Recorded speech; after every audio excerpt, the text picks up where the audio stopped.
નમસ્કાર દર્શક મિત્રો, હું નદીમ ઈએનટીવીમાં આપનું હાર્દિક સ્વાગત કરું છું. તો જોઈએ આજના સમાચાર વિગતવાર. રાજધાની અને પ્રદેશના શહેરોની જેમ ધૂળથી મુક્ત કરવા માટે મુખ્યમંત્રીની કલ્પનાનો ડસ્ટ ફ્રી સિટી કોન્સેપ્ટ ફરી અમલમાં બનાવવામાં આવ્યો છે. આ દિશામાં પાટનગર યોજના વિભાગ અને વન વિભાગ દ્વારા કામગીરી શરૂ કરી દેવામાં આવી છે. શહેરમાં ખુલ્લા મેદાન અને ખુલ્લા પ્લોટની સંખ્યા હવે નહિવતની સ્થિતિએ પહોંચવા આવી હોવાથી મુખ્ય માર્ગો પર વાહનોની દોડધામથી વધુમાં વધુ ધૂળ ઉડે છે. તેના પર નિયંત્રણો મેળવવા માટે રોડ અને ફૂટપાથ વચ્ચે ઘાસ ઉગાડવાનું નવેસરથી શરૂ કરી દેવામાં આવ્યું છે. નિર્મળ ગુજરાત અભિયાન શરૂઆત કરવા માટે 4 વર્ષ પહેલા મુખ્યમંત્રીએ ગાંધીનગર શહેરને ડસ્ટ ફ્રી સિટી બનાવવાનો પડકાર ઉપાડી લેવા પાટનગર યોજના વિભાગને કહ્યું હતું. કોઈ પણ મંત્રી કંઈ પણ કહે ત્યારે અધિકારીઓને તો હા પાડવાની જ હોય. તેમાં મુખ્યમંત્રી બોલે ત્યારે તો હા પાડ્યા પછી અમલ કરવાનું પણ ફરજિયાત બની જાય છે. મુખ્યમંત્રીની કલ્પનાનું વિશ્વનું સૌથી સ્વચ્છ શહેર તો ગાંધીનગર ક્યારે બનશે તે કહી શકાય તેમ નથી, પરંતુ ડસ્ટ ફ્રી સિટી કોન્સેપ્ટ ગંભીરતાથી લેવાયો છે. શહેરના બંને રાજમાર્ગ ગરોડ અને ચરોડ પર 6 લેન રોડની બંને બાજુએ ફૂટપાથ અને ડામરના કાર્પેટિંગ વચ્ચે ઘણીવાર તૈયાર ઘાસના ચોસલા પાથરીને આખો 4 ફૂટ પહોળો પટ્ટો તૈયાર કરવામાં આવ્યો છે. તેવી જ રીતે માર્ગ 5 અને 4B પર કામ કરવામાં આવ્યું છે. એક પછી એક તમામ 14 મુખ્ય માર્ગો પર બંને બાજુએ ઘાસ વાવવા અને ઉગાડવામાં આવશે. સૂત્રોમાંથી જાણવા મળ્યા પ્રમાણે વાહનો દોડવાથી હવાનું પ્રેશર ઊભું થવાથી ધૂળ ઉડતી હોય છે. સતત આ પ્રોસેસ ચાલતી રહે છે. તેના કારણે ધૂળના ઝીણા રજકણ સતત હવામાં ઉડતા રહે છે. પરંતુ ફૂટપાથ અને રોડ વચ્ચે ઘાસ ઉગાડવાથી આ સમસ્યાનું મહત્તમ નિવારણ થાય છે. ઘાસમાં ભેજ રહેવાને કારણે ધૂળ ઉડીને ઘાસ પર આવ્યા પછી ઉડતી નથી અને ધીમે ધીમે ધૂળ ઉડવાનું પ્રમાણ નહિવત થઈ જાય છે. સમય છે એક નાનકડા વિરામનો. વિરામ બાદ ફરી મળીએ. Every picture tells a story. Of course, some stories are bigger than others. Okay, guys, here we go. Everybody say, cheese.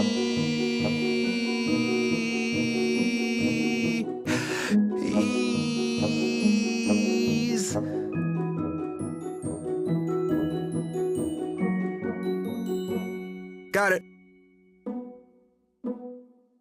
વિરામ બાદ આપ સૌનું સ્વાગત છે. તો જોઈએ આગળના સમાચાર વિગતવાર. પાટનગરમાં સરકારી અધિકારી કર્મચારીઓને રહેવા માટે બાંધવામાં આવેલા આવાસ પૈકી વિવિધ કક્ષાના સંખ્યાબંધ આવાસ બંધ પડ્યા છે અથવા ખાલી પડ્યા છે. તે મકાન વપરાશમાં નહીં હોવા છતાં તેના પેટે લાઇટ બિલ ભરવામાં આવી રહ્યા છે, કેમ કે તે આવાસ ગમે ત્યારે ઉપયોગમાં લેવાના થાય ત્યારે વીજ જોડાણ હોવાનું અનિવાર્ય છે અને વીજ જોડાણ કાયમ રાખવા માટે તેમાં મિનિમમ ચાર્જ તો ભરવો જ પડે છે. તેનો આંકડો રૂપિયા 10 લાખની ઉપર પહોંચવા જાય છે. પાટનગર યોજના વિભાગના અધિકારીઓ સૂત્રોના જણાવ્યા પ્રમાણે ગાંધીનગર શહેરમાં આવેલા તમામ 30 સેક્ટર પૈકી માત્ર સેક્ટર 1 થી 5, સેક્ટર 10 થી 11, સેક્ટર 15, 25 અને 26માં સરકારી આવાસ બાંધવામાં આવ્યા નથી. એટલે કે શહેરના 20 સેક્ટર છે કે જેમાં જુદી જુદી કક્ષાના સરકારી આવાસ આવેલા છે. તેમાં જ પ્રકારથી માંડીને ક પ્રકાર સુધીના મકાનો બાંધવામાં આવે છે. તેમાં પણ જુદી જુદી કેટેગરી છે. વર્ષો વીતવાની સાથે સંખ્યાબંધ સરકારી આવાસની હાલત બિસ્માર બની છે. કેટલાક આવાસ રહેવા લાયક રહ્યા નથી અને 1904 આવાસ એવા છે જેને સંપૂર્ણ જોખમી ગણીને ઉતારી લેવાનો નિર્ણય કરવામાં આવ્યો છે. આ નિર્ણય લેવાને 5 વર્ષથી વધુ સમય વીતી જવા છતાં તેનો અમલ કરવામાં આવ્યો નથી તે વાત અલગ છે. હવે સરકાર જુદા જુદા સેક્ટરોમાં બંધ અથવા ખાલી હાલતમાં પડી રહેલા અંદાજે 4000 મકાનના નીચ જોડેના મિનિમમ ભાડા ભરવાનું અનિવાર્ય બની ગયું છે, કેમ કે તે મકાન ઉતારવાના થાય તો પણ સમારકામ કરવાનું થાય તો વીજળી હોવાની જરૂર બને છે. પરિણામે પાટનગર યોજના વિભાગ દ્વારા તે આવાસ લાઇટ બિલ ભરવામાં આવે છે.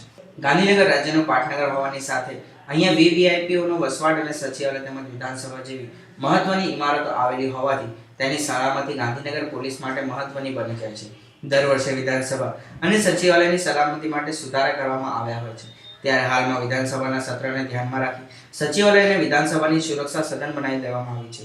હાલમાં સત્રના પગલે 2 એસઆરપી કેમ્પની, એક મહિલા એસઆરપી પ્લાટૂન તેમજ 200 થી વધારે પોલીસ જવાનો અને બોમ્બ ડિસ્પોઝલની સ્ક્વોડ વિધાનસભામાં ફરજ બજાવી રહ્યા છે.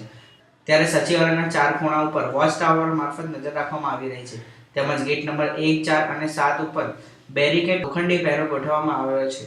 અત્રે ઉલ્લેખનીય છે કે સચિવાલયની સલામતીને ધ્યાનમાં રાખીને આગામી દિવસોમાં આધુનિક ઉપકરણોનો પણ ઉપયોગ કરવામાં આવનાર છે.